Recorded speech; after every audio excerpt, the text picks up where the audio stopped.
حاشر يوم رمضان حنجرب الفطور الجزائري. شخشوخة يا أخويا يا أخويا.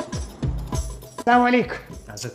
مرحبا بكم، نورتونا وشرفتونا. يعني فطور اليوم حتى المتابعين راح يزيدوا بطريقه رهيبه، راح تزيد رقم جديد ان شاء الله. غادي يكون الفطور شباب بزاف. ما تنسوش تديروا ابوني لمحمد. ايش اول حاجة حنبدأ فيها؟ بورك العناب. ما شاء الله تبارك الله. تعرف يا محمد أنا من الغرب الجزائري وزوجتي من الشرق الجزائري من حدود مع تونس من تبسة. راح نبدا بالبطاطس، نحطها في النص، شويه لحم مفروم، طماطم، شوية بصل وشوية زيتون يا حبيبي. البقدونس ايش تسمونه؟ معدنوس. الكزبرة ايش تسمونها؟ دبشه.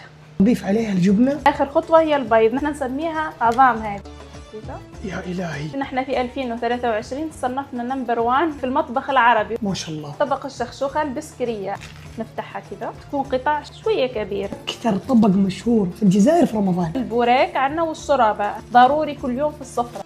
هذه العجينة ما زال مش طايبة، حطيها الطيب. يلا على الطاجين. ويا محمد مرحبا بك، هدية من عندنا تيشيرت هذا الجزائر إن شاء الله باش نوصلوا 500,000 لايك وقليلة جدا. 500,000 لايك. واو. عادة قبل الأذان ب5 دقائق يتسووها في رمضان. كل المطاعم عندنا والمقاهي الريستورون يقلبوها إفطار صائم في رمضان. أي مسافر يمر ما عنده فلوس يأكل عندهم. أيوة. سوقوا صيامنا قبل مر وحليب، نروحوا نصلوا ونرجعوا للطاولة نفطروا. أذن يا إكرام. يلا نسوق صيامنا. هذا تمر محشي، نحن بالعادة نسوي تمر نحط فيه جوا زبدة وحبة لوز. حليب بالتمر. هاي سلطة مسيدوان، هاي سلطة مشكل، هذا حميص، بورك سيجار، وهذا بورك عناب، وهذه الكوكا. يلا يا محمد وريهم شو جوا. حنشوف آخر شيء. وصلنا لكم السربرايز. طبق الحلو، حاجب وعوينة، قسنطينة. وهذا كاس العالم حقنا اليوم يا محمد، الشخشوخة البسكرية. ضيف الأول أهلا يكون صحة وسهلا. يا رب. شوربة فريك معروف عنا في رمضان.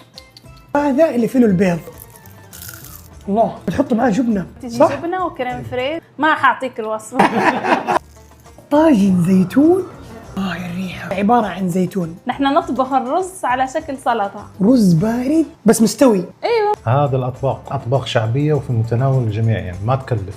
هذه المثومة. نحن نسميه كفتة عنا في الشرق. تحركها مشان يدخل الصوص جوا. هذا الطبق نسويه في ليلة النص، نصف من رمضان أو ليلة 27. حنسقيها بالمرق. هذا المشروب ضروري في رمضان اللي هو الليمون. وهذا يا محمد طاجين حلو فيه المالح والحلو. تحاول لا تكثر، ترى في لسه حلويات.